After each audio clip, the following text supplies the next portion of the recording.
It's not the daily grind that I complain of, sighed Blenkinthrope. It's the dull grey sameness of my life outside of office hours. I mean, nothing of interest ever comes my way. Nothing remarkable or out of the common. You know, even the little things that I find some interest in don't seem to interest other people. Things in my garden, for instance. What? Said his friend Gosforth. Like the potato that weighed just over 2 pounds. Oh, I told you about that, did I? Yes, you did. I was telling the fellows in the train this morning. I forgot I told you. Well, to be exact, you told me that it weighed just under 2 pounds, but I took into account the fact that abnormal vegetables and freshwater fish have an afterlife in which growth is not arrested. Blenkinthrope scowled at him. Oh, yes. Very funny, yes. Oh, very amusing.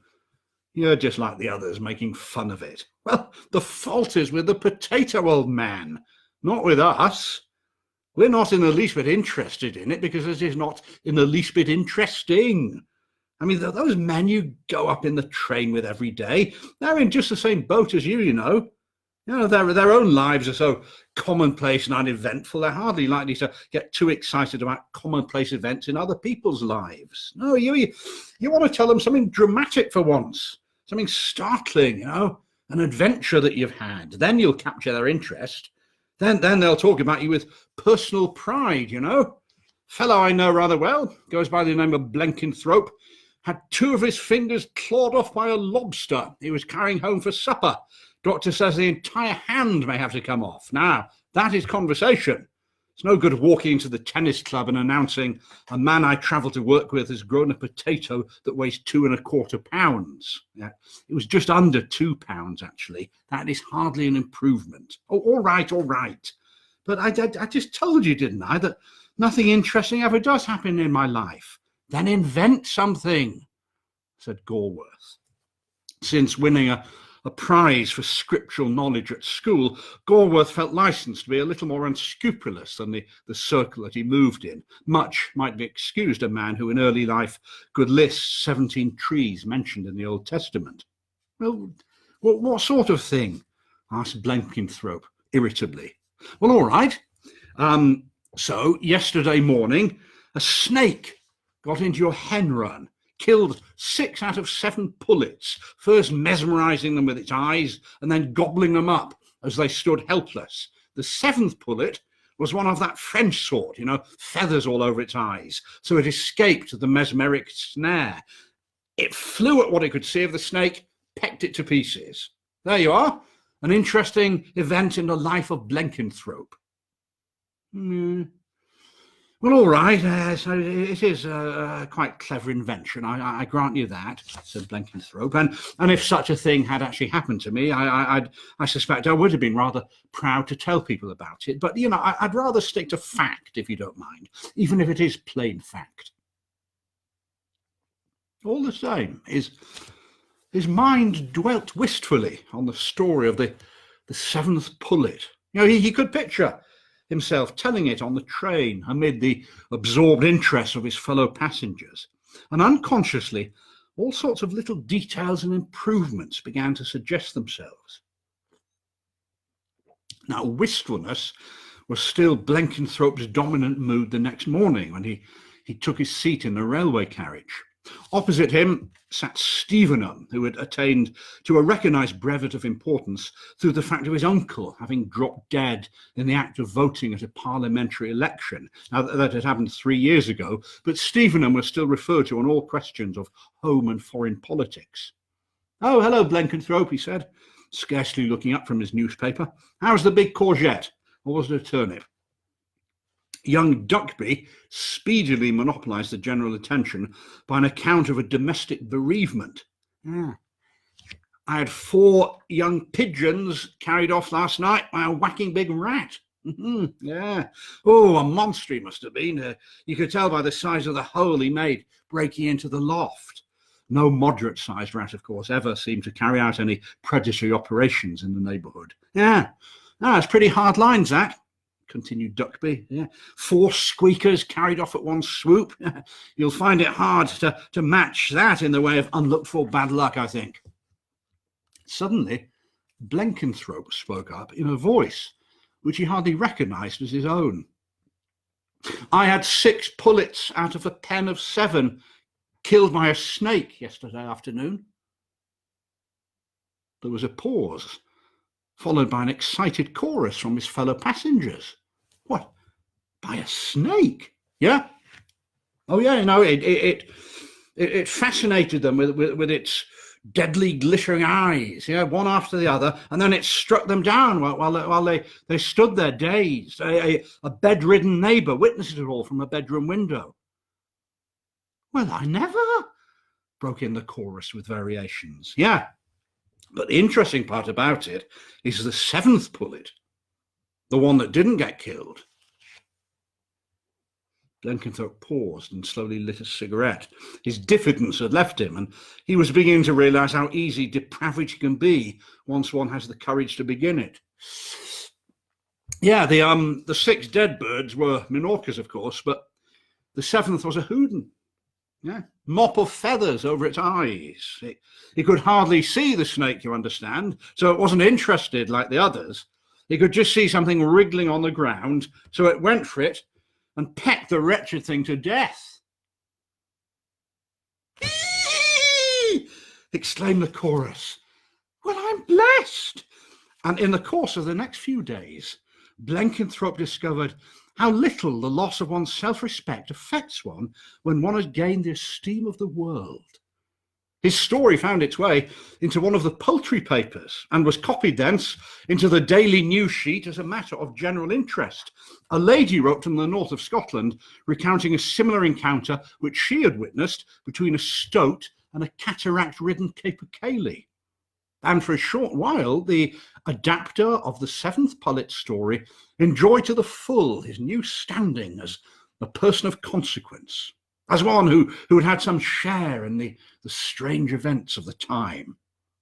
Until one day he was thrust again into the cold grey background by the sudden blossoming of Smith Paddon, a fellow commuter whose little girl had nearly been knocked down by a car belonging to a musical commentary actress.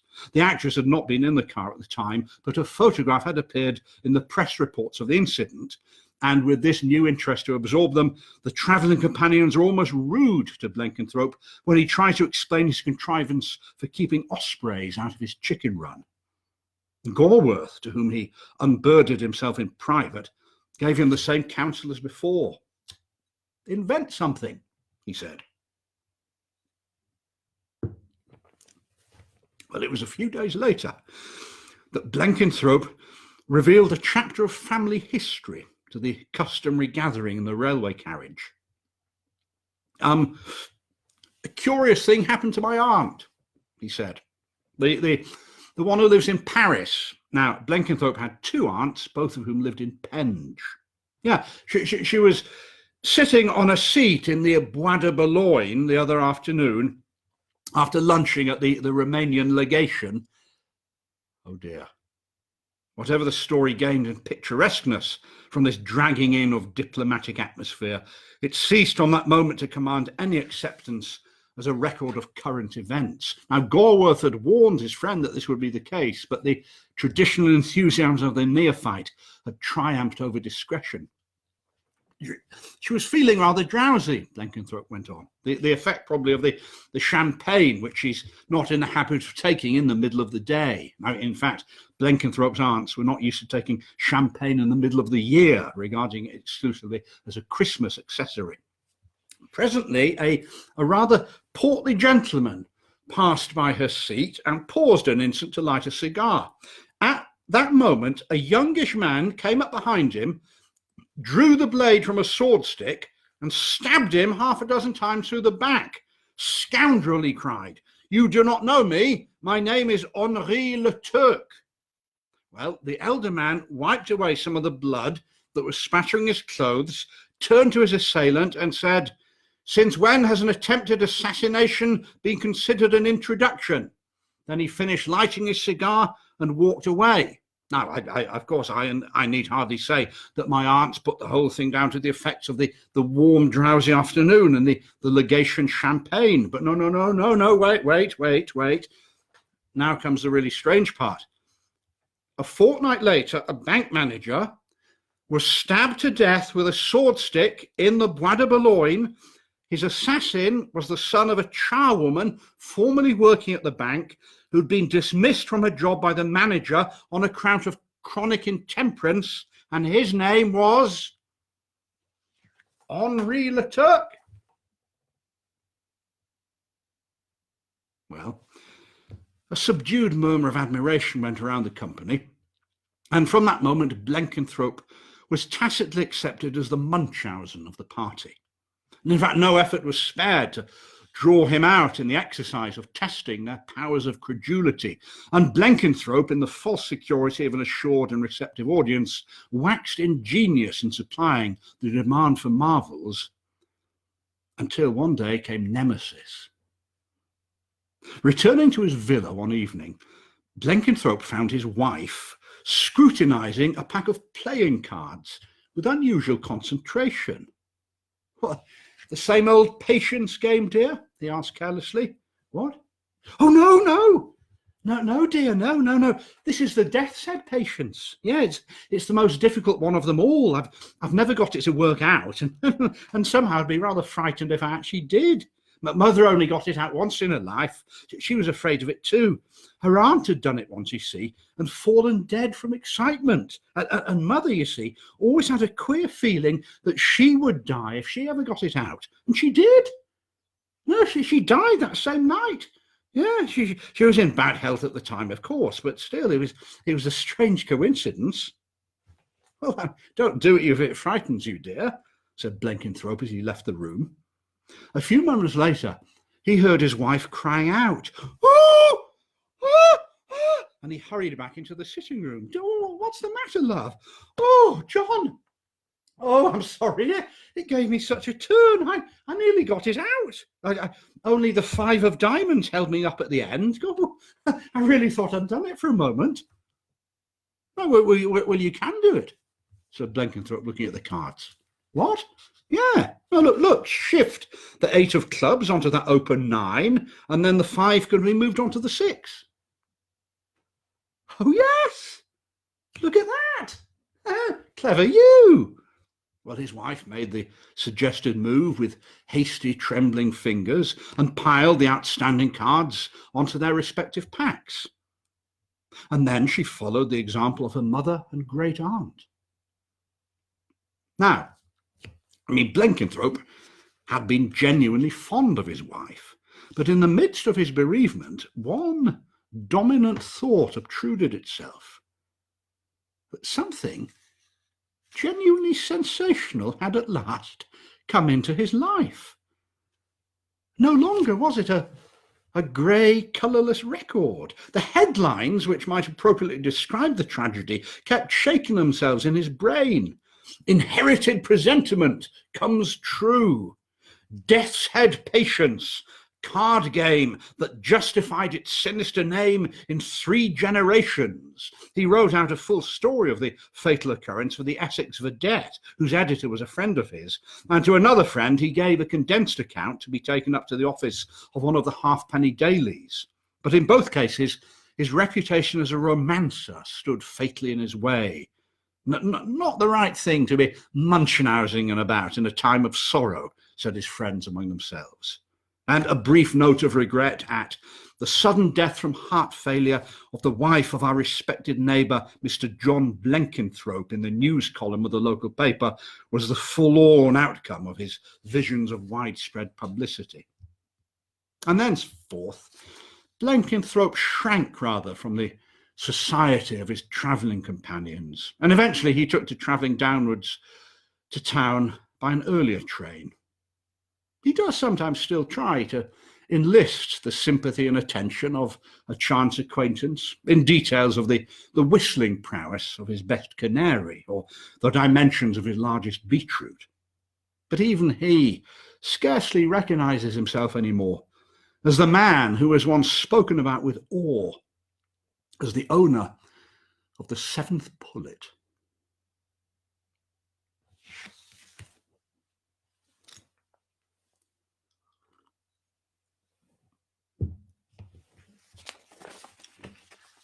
This next story is entitled Gabriel Ernest.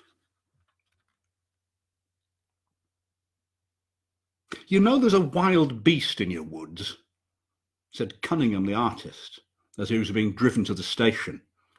It was the only remark that he'd made during the entire drive, but as Van Cheele himself had talked incessantly, his companion's silence had not been particularly noticeable. "What? Oh, yeah. Well, I mean, a stray fox or two," said Van Cheele. "Perhaps one or two resident weasels, but nothing more formidable than that, I don't think." The artist said nothing. "What did you mean before about a wild beast in my woods?" asked Van Cheele later as they were standing on the platform. "Oh, no, nothing. No, I just my imagination, I'm sure. Oh, look, here's the train. Well, cheerio, Van Cheele. Thanks for everything. See you again soon, I hope." Now, that afternoon, Van Cheele went for one of his frequent rambles through his woodland property. He had a stuffed bittern in his study, and he knew the names of quite a number of wild flowers, so his aunt had possibly some justification in describing him as a great naturalist. He was at any rate a great walker, and it was his custom during these walks to take mental notes of everything that he saw, not so much for the purpose of assisting contemporary science as to provide topics for conversation afterwards. When the bluebells began to show themselves in flower, he made a point of telling everyone that he met. I mean, the season of the year might have warned his hearers that the likelihood of such occurrence was due, but at least they felt that he was being absolutely frank with them. What Van Cheele saw on this particular afternoon was, however, something far removed from his ordinary range of experience. On a shelf of smooth stone, overhanging a deep pool in the hollow of an oak coppice, a boy of 16 lay asprawl, drying his brown limbs luxuriously in the sun. His wet hair, parted by a recent dive, lay close to his head, and his light brown eyes, they were so light that there was almost a tigerish gleam in them, were turned towards Van Cheele with a certain lazy watchfulness. Well, it was an unexpected apparition, and Van Cheele found himself engaged in the novel process of thinking before he spoke. Where on earth could this wild-looking young fellow have come from? I mean, the miller's wife had lost a child some 2 months ago, supposed to have been swept away by the mill race, but that had been a mere baby, not a half-grown lad. "I'm sorry, what are you doing here?" he demanded. "Sunning myself," replied the boy. Obviously. Van Cheele didn't like his tone. "Well, where do you live?" "Here, in these woods." "You can't live in the woods." "They're very nice woods," said the boy, with a touch of patronage in his voice. "But where do you sleep at night?" "I don't sleep at night. That's my busiest time." Van Cheele began to have an irritated feeling that he was grappling with a problem that was eluding him. "Well, what do you feed on?" "Flesh." And he pronounced the word with a slow relish, as though he were tasting it. "Flesh?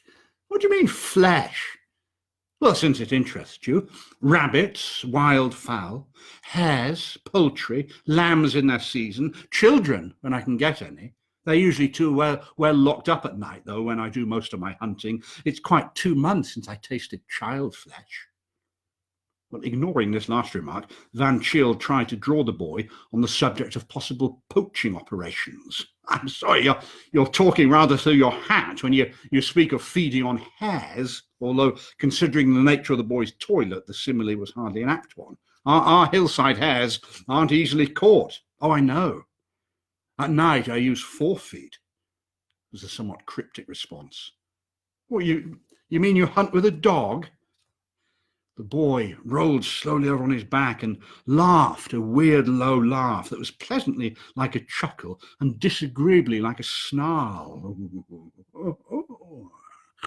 No, I don't fancy any dog would be very anxious for my company, especially at night.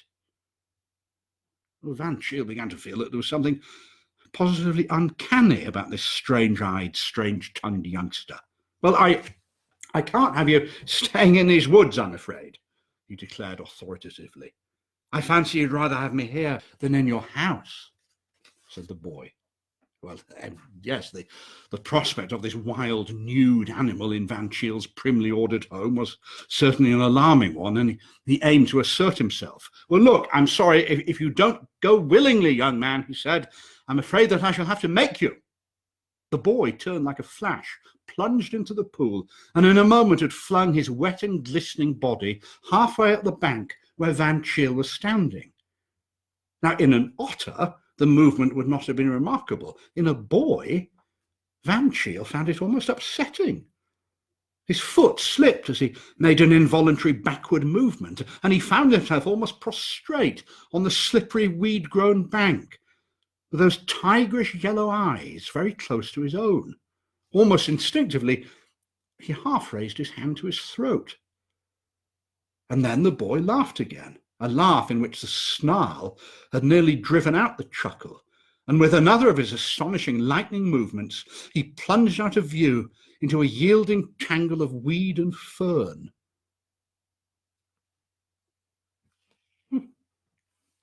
What an extraordinary creature, said Van Cheele as he picked himself up.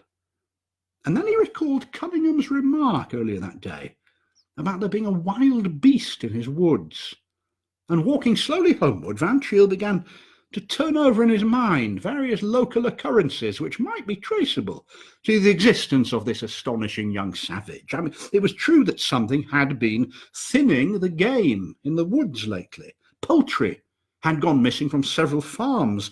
Hares were becoming unaccountably scarcer, and complaints had reached him of whole lambs being carried off from the hills. God, was it possible that this wild boy was really coursing through the countryside with a pack of dogs? It was certainly puzzling. And then, as Van Cheele ran his mind over the various depredations that had been committed during the last month or two, he came to a dead stop. The child, missing from the mill 2 months ago. Well, I mean, the accepted theory was that it had tumbled into the mill race and been swept away. But no, the mother had always declared that she had heard a shriek on the hill in the opposite direction from the water. I mean, it was unthinkable, of course, but he did wish that the boy had not made that remark about eating child flesh 2 months ago. I mean, such things should not be spoken of even in fun. Well, contrary to his usual wont, Van Cheele did not feel disposed to be communicative about his discovery in the wood. His position as a parish councillor and justice of the peace seemed somehow compromised by the fact that he was harbouring a personality of such doubtful repute on his property. There was even a possibility that a heavy bill of damages for raided lambs and poultry might be laid at his door. Silence on the matter, he decided, was much the best option, and over dinner his aunt remarked that he was unusually quiet. Well, the next morning, Van Cheele was conscious that his feeling of uneasiness regarding yesterday's episode had not wholly disappeared, and he resolved to go by train to the neighbouring cathedral town, hunt up Cunningham, and learn from him what he'd really seen that had prompted the remark about a wild beast in the woods. With this resolution taken, his usual cheerfulness partially returned, and he hummed a bright melody as he sauntered to the morning room for his customary cigarette. As he entered the room, however, this tune made way abruptly for a pious invocation, because asprawl on the ottoman, in an attitude of exaggerated repose, was the boy from the woods, the wild fellow. He was drier than when Van Cheele had last seen him, but otherwise no alteration was noticeable in his toilet. "What? How dare you come in here?" stuttered Van Cheele furiously. "You told me that I was not to stay in the woods," said the boy calmly. "I didn't mean you to come in here, for Pete's sake. God, supposing my aunt should see you. And with a view to minimising that catastrophe, Van Shiel hastily obscured as much of his unwelcome guest as possible under the folds of a copy of the Morning Post, at which moment his aunt entered the room. "Ah, Auntie, this is a poor boy who's lost his way and his memory. Yeah, no, he doesn't know who he is or where he comes from. Poor fellow, mind's a blank." Van Shiel glanced apprehensively at the waif's face to see whether he was going to add inconvenient candour to his other savage propensities. Miss Van Shiel, of course, was enormously interested.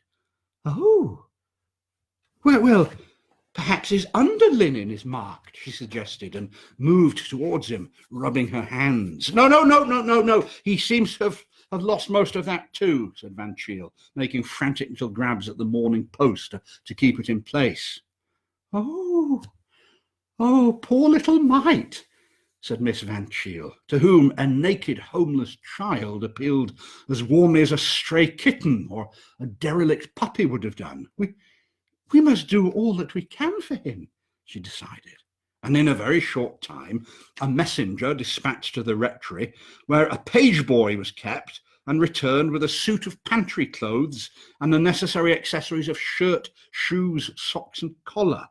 Thus clothed, cleaned, and groomed, the boy lost none of his uncanniness in Van Shiel's eyes, but his aunt found him quite adorable. We must call him something till we know who he really is," she said. "Gabriel Ernest, I think. Yes, Gabriel Ernest. Those are nice, suitable names." Well, Van Shiel agreed, but he privately doubted whether they were being grafted onto a nice, suitable child. His misgivings were not diminished by the fact that his staid and elderly spaniel had bolted out of the house at the first incoming of the boy and remained shivering and yapping at the farthest end of the orchard, while the canary, who was usually as vocally industrious as Van Shiel himself, had put itself on an allowance of frightened cheeps. More than ever, he was resolved to consult Cunningham without loss of time. Now, as he drove off to the station, his aunt was arranging with Gabriel Ernest that he should help her entertain the infant members of a Sunday school class at tea that afternoon. Well, Cunningham the artist was not at first disposed to be communicative. "Look, my mother died of some brain complaint," he explained. "So you'll understand, I think, why I'm rather averse to dwelling on anything of a fantastic nature that I might see or think that I've seen." But what did you see?" persisted Van Shiel. Well, what I thought I saw was something so extraordinary that no sane man could dignify it with the credit of it ever having actually happened. I was standing last evening that I was with you, half hidden in the hedge growth by the orchard gate. I was watching the dying glow of the sunset when I suddenly became aware of a boy, this naked boy, a bather from some neighbouring pool I took him to be, standing out on the bare hillside. He was also watching the sunset. Now, his pose, it was so suggestive of some wild faun of pagan myth that I instantly wanted to engage him as a model, and in another moment I think that I would probably have hailed him. But just then the sun dipped out of view. All the orange and pink slid out of the landscape, leaving it cold and grey. And just at that moment, an absolutely insane thing happened. The boy vanished too. What? Vanished away into nothing? No! That's the insane part of it. On the open hillside where he'd been standing a second ago, the boy I mean, there was a wolf. He was a wolf, this great black wolf with gleaming fangs and cruel yellow eyes. I mean, you may think, but Van Shiel did not stop for anything as futile as thought. Already he was tearing at top speed towards the railway station. I mean, he dismissed the idea of a telegram. Gabriel Ernest as a werewolf seems like a hopeless, inadequate way of conveying the situation, and his aunt would think it was just a code message to which he'd omitted to give her the key. His one hope was that he might reach home before sundown. Now, the cab which he chartered at the other end of the railway journey bore him with what seemed like exasperating slowness along the country roads, which were pink and mauve with the flush of the sinking sun. His aunt was putting away some unfinished jam and cake when he arrived. "Where's Gabriel Ernest?" he almost screamed. "What? Oh, he's taking the little Toop child home," said his aunt. "Well, it was getting late. I thought it wasn't safe to let him go back on his own. What a lovely sunset, isn't it?" But Van Cheele, although not oblivious of the glow in the western sky, did not stay to discuss its beauties. At a speed for which he was scarcely geared, he raced through the narrow lane that led to the home of the Toops. On one side ran the swift current of the mill stream. On the other rose the stretch of bare hillside. A dwindling rim of red sun showed still on the skyline, and the next turning must surely bring him in view of the ill-assorted couple he was pursuing. But then, suddenly, the colour went out of things, and the grey light settled itself with a quick shiver over the landscape. Van Cheele heard a shrill wail of fear and stopped running. Nothing was ever seen of the Toop child again, or of Gabriel Ernest, although the latter's discarded garments were found lying in the road. It was assumed that the child had fallen into the water and that the boy had stripped and jumped in a vain endeavour to save him. Van Cheele and some workmen who were nearby at the time testified to having heard a child scream loudly just near the spot where the clothes were found. Now, Mrs. Toop, who had 11 other children, was decently resigned to her bereavement, but Miss Van Cheele sincerely mourned her lost foundling. It was on her initiative that a memorial brass was put up in the parish church. "To Gabriel Ernest," it read, "an unknown hero who sacrificed his life for another."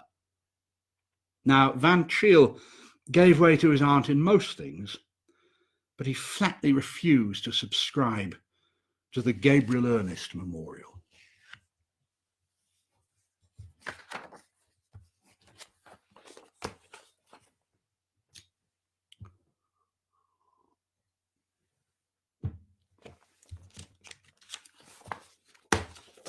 The next story is called The Open Window. "My aunt will be down presently, Mr. Nuttall," said a very self-possessed young lady of 15. "In the meantime, you must try and put up with me, I'm afraid." Well, Frampton Nuttall endeavoured to make the correct noise which should duly flatter the niece of the moment without unduly discounting the aunt that was to come. And privately he doubted more than ever whether these formal visits on a succession of total strangers would do much towards helping the nerve cure which he was supposed to be undergoing. "I know how it'll be," said his sister, when he was preparing to migrate to this rural retreat. "You'll bury yourself down there and not speak to a living soul, and your nerves will be worse than ever from moping. Let me just give you a few letters of introduction to the people that I know there. They were quite nice as far as I can remember, some of them." Frampton wondered whether Mrs. Sappleton, the lady to whom he was currently presenting one of those letters of introduction, came into the nice division. Do you know many of the people round here?" asked the niece, when she judged that they'd had sufficient silent communication.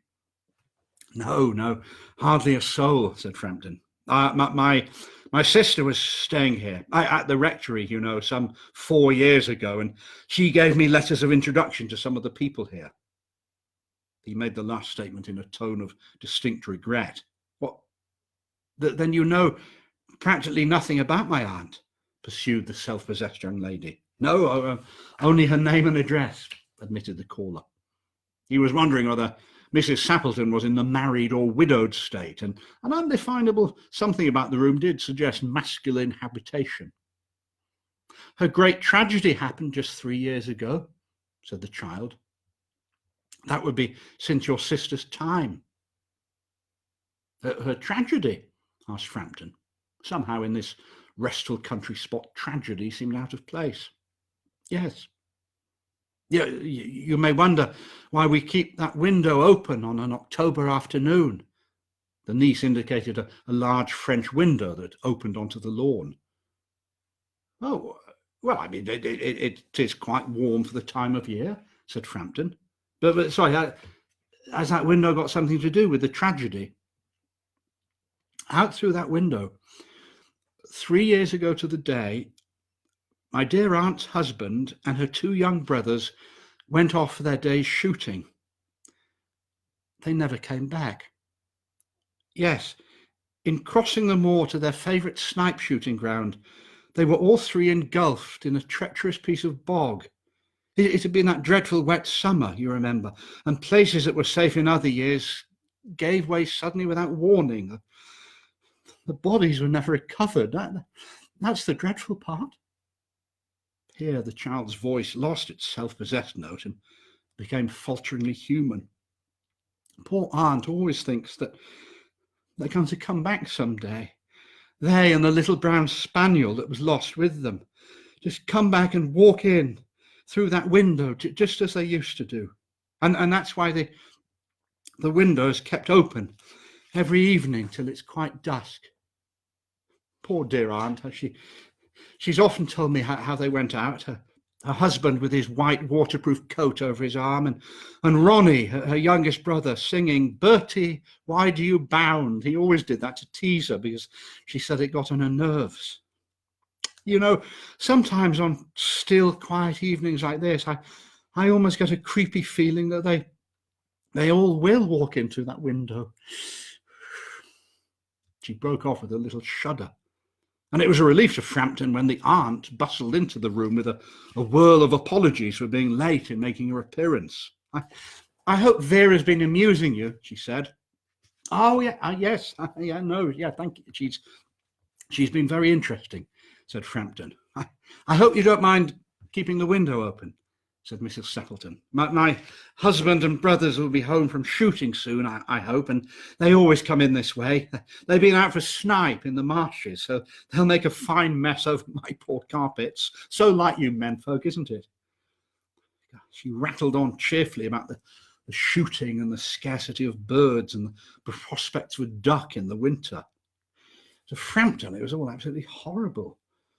He made a desperate attempt, but only partially successful, to turn the talk onto a less ghastly topic. I mean, he was conscious, however, that all the time his hostess was giving him only a fragment of her attention, and that her eyes were constantly straying past him to the open window and the lawn beyond. Oh, it was certainly an unfortunate coincidence that he should have paid a visit on this particular anniversary. The doctors agree in ordering me complete rest, an absence of mental excitement, and an avoidance of anything in the nature of violent physical exercise, said Frampton, who laboured under the tolerably widespread delusion that total strangers and chance acquaintances are hungry for the least detail of one's ailments and infirmities, their cause and their cure. On the matter of diet, they're not so much in agreement, he continued. No, said Mrs. Sappleton in a voice that only replaced a yawn at the last moment. And then she suddenly brightened into alert attention, but not to what Frampton was saying. And she cried out, "Oh, look!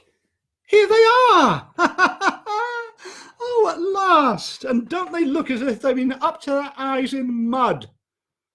Frampton shivered slightly and turned towards the niece with a look intended to convey sympathetic comprehension. The child, however, was staring out to the open window with a look of dazed horror in her eyes. In a chill shock of nameless fear, Frampton swung round in his seat and looked in the same direction. In the deepening twilight, 3 figures were walking across the lawn towards the window. They carried guns under their arms. and one of them was additionally burdened with a white coat hung over his shoulders. A tired brown spaniel kept close at their heels. Noiselessly, these figures neared the house, and then a hoarse young voice chanted out of the dusk, "I say, Bertie, where do you bound?" Frampton grabbed wildly at his coat and stick. The hall door, the gravel drive, the front gate were dimly noted stages in his headlong retreat. A cyclist coming along on the road had to run into the hedge to avoid imminent collision. "Here we are, my dear," said the bearer of the white mackintosh, coming in through the window. "Fairly muddy, but most of it's dry. Who was that bolted out as we came up?" "Oh, it's a most extraordinary young man," said Mrs. Sappleton. "Called Mr. Nuttall. He could only talk about his illnesses, and then he dashed off without a word of goodbye or apology when you arrived. One would think he'd seen a ghost." "I expect it was the spaniel," said the niece calmly. "Yeah, he told me he had a horror of dogs.